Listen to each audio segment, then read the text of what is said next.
다시 한번 네. 좀 정리해 봅시다. 어떻게 이게 시작된 거죠? 시작은 우병우 때문이었죠. 지난 8월에 우병우 때문에 나라가 들썩였어요. 예. 그런데 이상한 건 청와대가 우병우를 보호하기 위해서 조선일보와 전쟁을 벌이는 겁니다. 그랬죠. 네. 그런데 우병우는 일개 비서관인데 왜 조선일보와까지 전쟁을 벌일까? 네. 그 궁금증 때문에 취재를 하게 됐고, 예. 저에게 결정적인 증언을 해주신 분이 우병우가 본질이 아니다. 이건 미르재단을 덮기 위해서 우병우 건을 일부러 키우는 거다. 네. 이런 이야기를 들려주신 분이 계셨고, 고위 사정당국 관계자라고 하셨는데. 네, 책에 제가 그렇게 표현했습니다. 예. 지금도 현직에 있나요? 네, 지금도 현직에 있습니다. 그분이 미르재단 얘기할 때 처음 알았다면서요?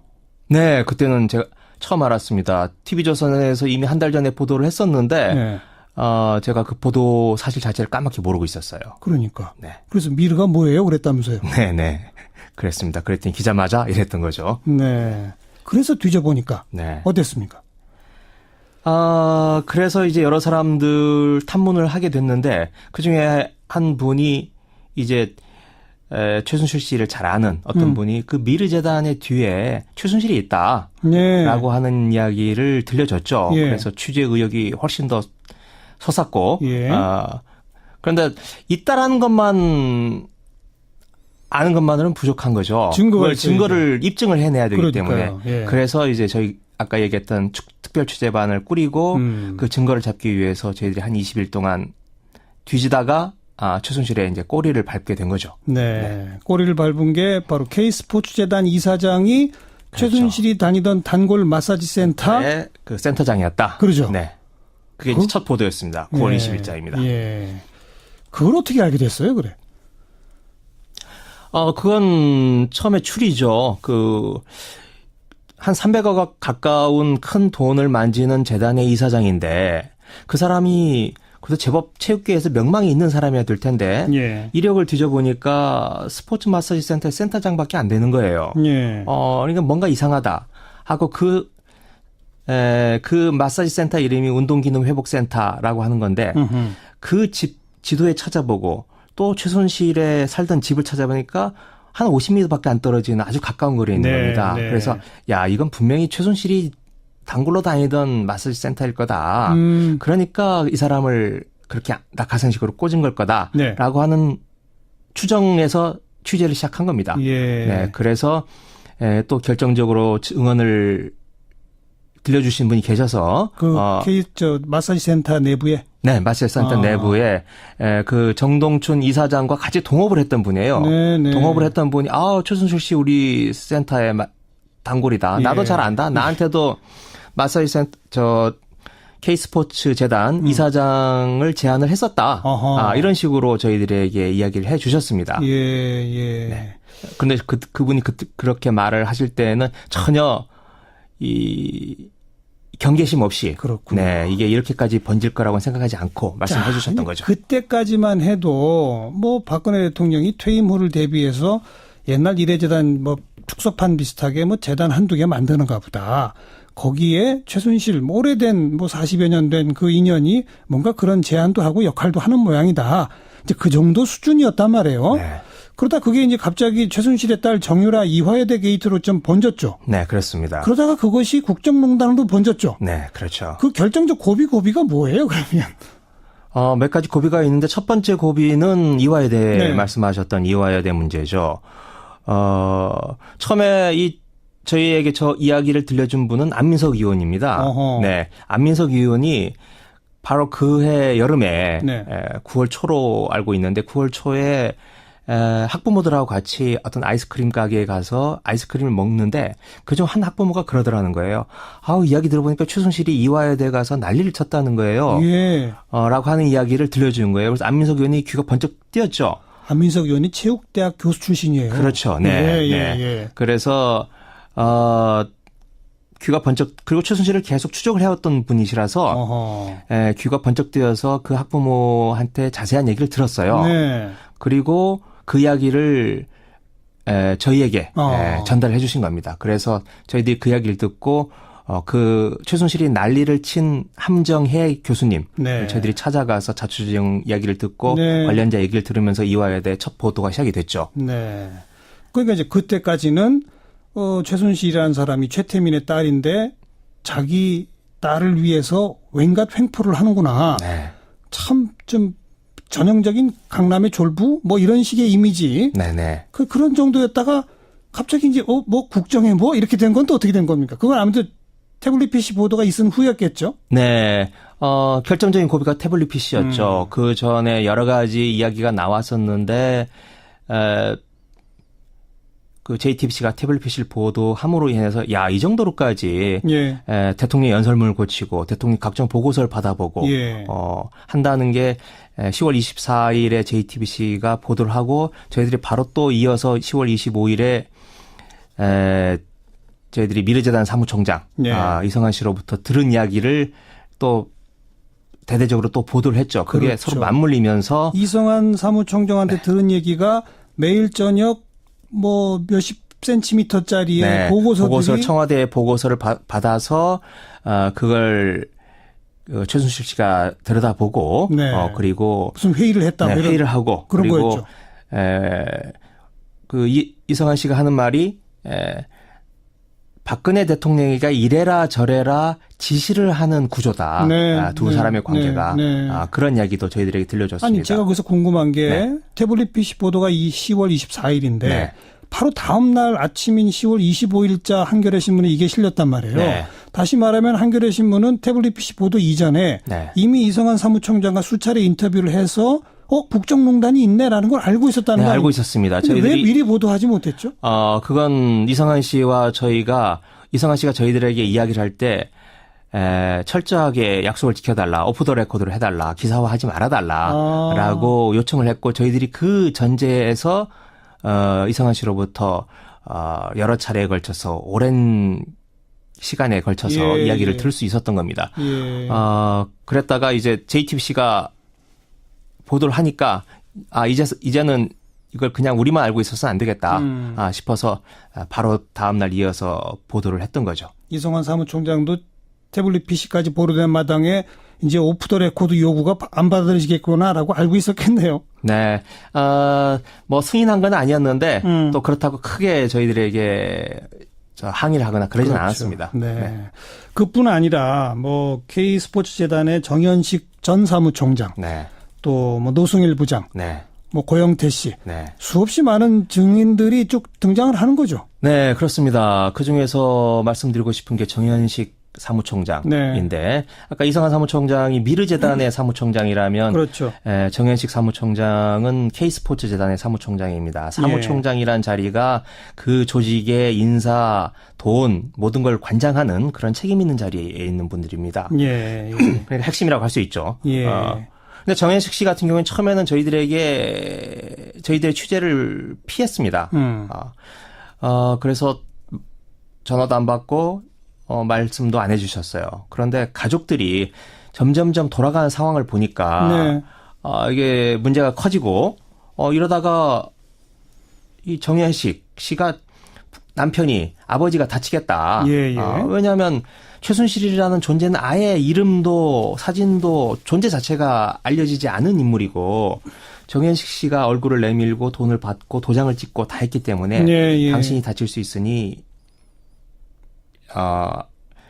조처를 취하자라고 하면서 저희들에게 접촉을 해왔습니다. 네. 그래서 저희들이 설득을 하고 그래서 좀 뭐 이야기가 길어진다면 10월 23일 날 밤, 비 오는 일요일 날 밤이었는데 저희들이 연락을 받고 그 남양주의 마석으로 찾아갑니다. 예, 찾아갈 때 제가 한겨레 20년 사사를 가지고 가는데 그 사사를 보여주면서 한 권 드리면서 네. 한겨레 신문 작고 가난한 신문이지만 그 정직한 신문이다.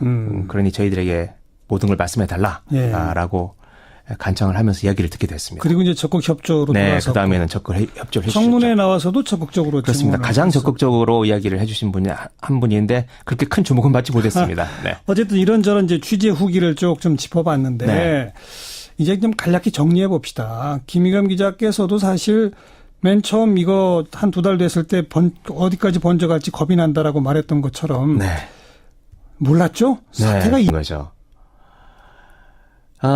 그건 이제 뭐 그만큼 박근혜 정부가 어떤 한계점에 이르라고 해야 될까 아니면 네. 그동안 적폐가 쌓여 있었다. 그렇죠. 그래서 공개적으로 얘기할 수 없었으나 취재에 들어가면 누군가 건드려주면 나오죠.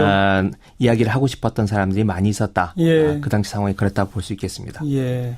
제가 그 특검이 수사를 마무리하고 뭐 이럴 때 이제 평가하는 어떤 방송을 하면서 네. 특검 너무 잘했다. 사람들이 막 칭찬들을 하길래 워낙 박근혜와 그 일당이 잘못한 게 많기 때문에 네. 특검이 잘할 수밖에 없었다. 네, 네. 이런 표현을 쓴 적이 있는데 네. 비슷한 정확히 보신 겁니다. 비슷한 거 네. 아닙니까? 네, 아니 그렇습니다. 기자분들 입장에서도 네, 그렇죠. 조금만 뒤지면 사람들이 막 나와서 얘기해주고 네. 증거가 나오고 그런 거 네, 아닙니까? 그렇습니다. 네. 저희들이 뭐 하나하나 찾아간 것도 있었지만 네. 취재가 시작되고 취재 탄력이 붙고 눈덩이 굴러가듯이 굴러가니까 그러니까요. 먼저 연락을 해오신 분들이 그렇죠. 결정적인 분들이 많이 있었던 거죠. 예, 예. 또 거슬러 가면 네. 최초에 오병우에 주목하고 계실 때 고위 사정당국 당국자가 이건 미르재단 덮으려고 오병우 키우는 거야라는 말을 했다는 것 자체가 네. 사실은 사정기관도 이미 다 알고 있었다는 거 아닙니까? 네, 많은 사람이 알지는 않았지만 극소수이겠지만 알만한 분은 알고 있었던 거죠. 그 얘기는 네. 우리 정부 조직 시스템이 제대로만 굴러갔다면 네, 일이 그렇습니다. 이 지경까지 안 가게 사실 다 차단했어야 되는 거 아닌가요? 그렇죠. 윤용 장관 같은 경우에도 그런 네. 경우죠. 그렇죠. 네. 중간중간에 공무원들이 자신의 어떤 최소한의 영혼을 지니고 자기 역할을 했으면 그렇게 블랙리스트가 그렇게까지 가지는 않겠죠. 하지만 문제가 터지니까 블랙리스트의 실체와 그 전모가 드러나는 거 아니겠습니까? 예. 그리고 TV조선도 사실 최순실 존재까지 알고도 네, 알고 있었습니다. 처음에 보도를 안 했잖아요. 네, 알고 있었지만 청와대에 반격이 들어오니까 보도를 멈추고 최순실의 최자도 못 꺼냈던 상황입니다. 그 네. 당시. 정부기구, 언론이 제대로 작동했다면 잊지 않아도 될 일이 벌어진 거죠? 그렇습니다. 네. 앞으로는 어떻게 될까요? 이런 큰일을 겪었으니 진전이 있겠죠. 발전이 있겠죠. 그렇다고 한꺼번에 모든 게 다 변화되리라고 저는 생각하지 않습니다. 하지만 이런 일들이 공직자 또는 일반 시민 모두의 머릿속에 각인이 되면서 예. 우리 사회가 조금씩 희망적인 방향으로 진전이 있지 않을까 그렇게 기대를 해봅니다. 다시 이런 일 없겠죠, 이제? 그것까지 장담할 수는 없겠습니다. 하지만 이렇게까지 그렇죠. 희대의 사건은 없으리라고 생각합니다. 특별 취재반은 지금은 해체됐습니까? 네, 해체됐습니다. 그럼 김의겸 기자는 지금 뭘 취재하고 계십니까? 지금 저는 원래 있던 여의도 정치부소속으로 돌아가서 네. 지금 대선을 취재하고 있습니다. 네. 처음 시작했던 우병우로부터 출발했다고 그랬잖아요. 네. 근데 그 우병우만 지금 구속이 안 돼 있네요.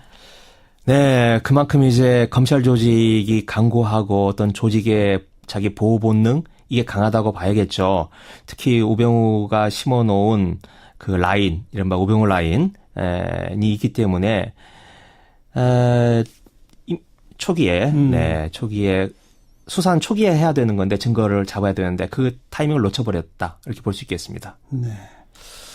자, 다음에 또 큰 특종을 하시길 바라겠습니다만 이런 일이 또 안 벌어져야 되기 때문에 네, 그렇죠. 특종 못 하셔도 상관없습니다. 그동안 네. 수고 많으셨어요. 네. 고맙습니다. 네, 고맙습니다. 한겨레 신문의 김의겸 기자였습니다. 들려주신 분이 계셔서 마사지 센터 내부에 네, 마사지 센터 내부에 그 정동춘 이사장과 같이 동업을 했던 분이에요. 네네. 동업을 했던 분이 최순실 씨 우리 센터의 단골이다. 예. 나도 잘 안다. 나한테도 마사지 센터 K스포츠 재단 이사장을 제안을 했었다. 이런 식으로 저희들에게 이야기를 해 주셨습니다. 예, 예. 네. 근데 그분이 그렇게 말을 하실 때는 전혀 경계심 없이 그렇군요. 네, 이게 이렇게까지 번질 거라고는 생각하지 않고 말씀해 주셨던 거죠. 그때까지만 해도 뭐 박근혜 대통령이 퇴임 후를 대비해서 옛날 이래재단 뭐 축소판 비슷하게 뭐 재단 한두 개 만드는가 보다. 거기에 최순실 오래된 40여 년 된 그 인연이 뭔가 그런 제안도 하고 역할도 하는 모양이다. 이제 그 정도 수준이었단 말이에요. 네. 그러다 그게 이제 갑자기 최순실의 딸 정유라 이화여대 게이트로 좀 번졌죠. 그러죠. 네. 그게 이제 첫 보도였습니다. 9월 20일자입니다. 예. 그걸 어떻게 알게 됐어요, 그래? 그건 처음에 추리죠.